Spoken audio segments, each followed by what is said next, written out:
What's up, guys, and welcome back for another Star Trek Fleet Command video. We're going to be showcasing the Gorn Eviscerator in this video. Kind of talk about crews, talk about kind of the gameplay loop, and show the refinery and all that good stuff. Now, this ship is mainly for a single type of mob found here in Gorn space. There are multiple different levels depending on how advanced you are. The first one being this level 40. Here, and there's 3 different types. We're gonna be using the battle triangle to farm this stuff. So let's just kind of roll over. The Gorn Eviscerator is actually a interceptor, so you probably want to go for the battleships. But each of these guys, the thing about Gorn is they can only take isolated damage. Also, their isolated damage is increased by 100%, and all piercing stats is increased by 500%. So mitigation officers don't really work too well. They can only take isolated damage, and they can't be damaged by the Borg cube cutting beam. So the idea is just to have as much isolated damage as possible to take these guys down. And these guys will drop what is volatile isomatter and also apex isomatter. This is what's going to be used in your refinery for the benefits. Now, going over this gameplay loop, compared to everything else I've done in this gameplay loop is pretty straightforward. It's very simple. The Gorn ship itself has a significant bonus to isolated damage. So even with like a mediocre crew, you're able to come in here and get 10, 11, 12 kills out of the box. And this is not token space, so you don't have to pay any sort of currency to get here and farm this stuff. So you can really just kind of over farm and stockpile the things for the refinery to your heart's content and everything. What I will say is getting the Gorn Eviscerator parts for upgrading can be a little difficult. They're very expensive. Each station is like 20,000 units minimum, and you get around that same amount for the refinery. But we're going to talk about the refinery. We're going to go through the refinery here. I'm just going to do a couple more kills here, and then we'll send this guy back.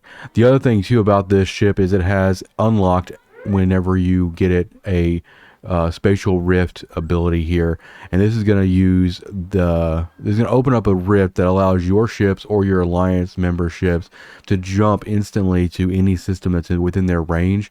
Any ship that takes this rift will also be given a free recall, an instant recall token. You get this currency from the actual refinery here, and then the Gorn ship itself will instant warp to any system that it needs to. So if we want to go back to station right now, then we can just hit jump, and it'll cost us 300, but then we'll be able to go immediately back. I usually don't use this. I'm using it for the sake of the video, but kind of just show you how that works. And obviously, if you're going to use the spatial rift, then whatever system the Gorn Eviscerator is in, you can just kind of park here and open up the rift, and then anybody that's around you can use it and jump to wherever they need to go.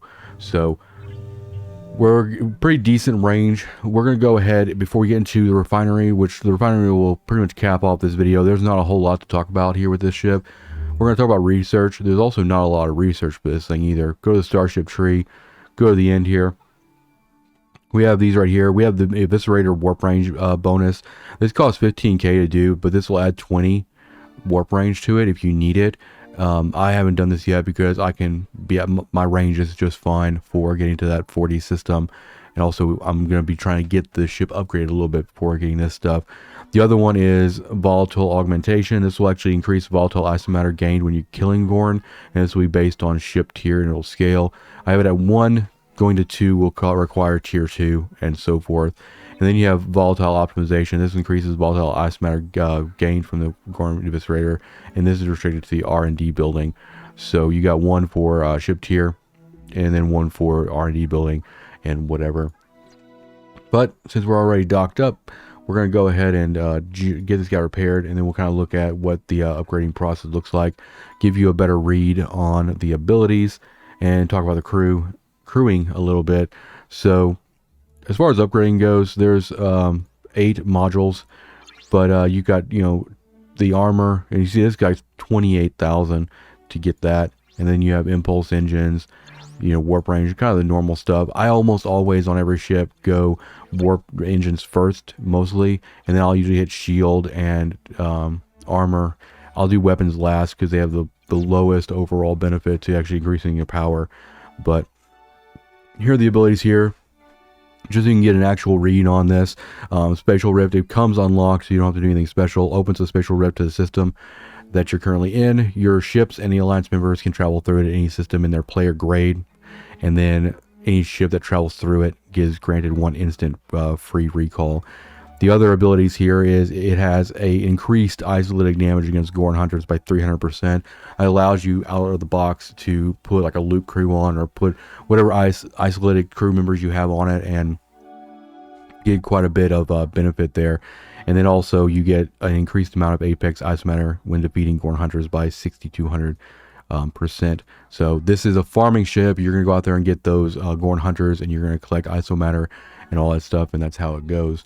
Now, as far as crewing goes, I don't have the crew that the meta crew for this ship would be like Int E Picard with Int E Data and 511 usually, and then like the Doctor or something in lower decks. Loot crew basically. Oh, that's a loot crew that has isolated damage. So anything you can stack with loot or an isolated damage is great. Now, Mariner doesn't really, she was on a ship previous to me swapping here. Mariner doesn't really do a whole lot. She adds increased weapon damage, but we really need to like do isolated damage. So our slots, and also mitigation doesn't really work, so Tom Paris won't really work either. We can go like Hammer for health, or shield health, or even hull health, which would be a little bit better. I want to say that like hull health is probably one of the better here. But since I'm using actually 5 of 11 here, then her mitigation, which doesn't really come into play, would scale with health. So like Hammer would make sense if that was a thing. But you know, Tendi having just straight HHP bonus is nice. Once you start unlocking more slots, you can start adding a little bit more utility down here as needed. Let's go and talk about Chaos Tech here. There is a Chaos Tech that is built for this ship. If you don't have the ship yet, there is a Chaos Tech module that was released recently, the execution post here. Now this works off of the, not even on the Eviscerator. Like if you don't have the Eviscerator, you can put this on a ship and get some bonus and allow you to kind of grind this stuff without the ship.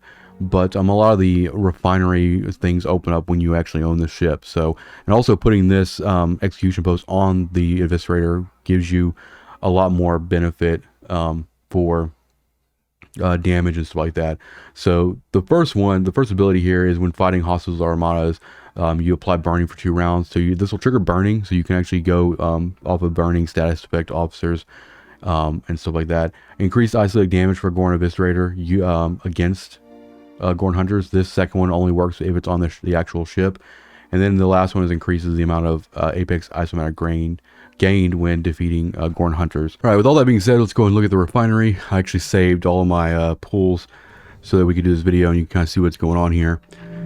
So we have the Eviscerator refinery here. This one is going to be how you're going to get your Gorn Eviscerator parts, Apex ship parts, and Apex recruits.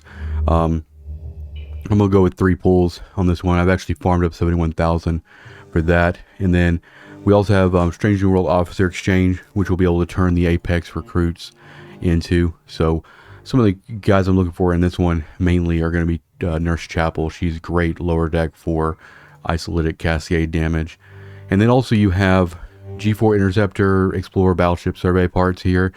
Just another source for G4 parts for that. And then the Axion Plasma Exchange, this is what allows you to use your Spatial Rift. You can get that pool there. And then also, based on your ops level, you have Officer Shards, Artifact, and G4 upgrades. And we'll kind of go through all those. So let's go and start at the front. And we're going to go and do a full pool for the parts. So we got 20,000, got some of all this other stuff. And then we didn't actually get enough Apex. It usually takes like 2 days to get enough to do 1 pool on this, which is annoying. But we're going to go with, I'm going to actually do my Explorer parts because that's kind of what we're working on right now. We could actually do all of these. Well, we can do one more. We can do Survey. Explorer and Survey is usually what I've been focusing on quite a bit. And then we need to get our Plasma. So that gives us 250 of that. I sparingly use that Spatial Rift as needed. But then also officers, this is a really good benefit too. Like you have Voyager in here, you have Int E guys. Janeway is also a really good officer for this ship too. So like Int E Picard plus Int E Data plus Janeway is a really good crew. I did do a pull on this yesterday and ended up getting 5 Int E Datas, which I'm really close. I'm 10 shards away from actually unlocking Int E Data. So fingers crossed. Let's go and hit 2 pull on this. Okay, we got another Int E Data. Already had Tom Paris. But yeah, we're one step closer to Int E Data there. And then also a bunch of artifacts here. So let's go and grab full pull on that. Look at Stone of Memory, Scotty's Trident Scanner, one of each, and then G4 upgrade parts. It's going to give you credits and, you know, just materials, some speed ups, and we'll go ahead and grab 2 pull of that. So got some independent credits, got some Klingon credits, good to go. And as you can see here, all these are on a day cooldown. Same with the parts, same with the refinery. I haven't done the actual Strange New World Officer Exchange yet, so we'll see what that cooldown is. But overall, the ship is really nice, a good source of officer artifacts and things like that.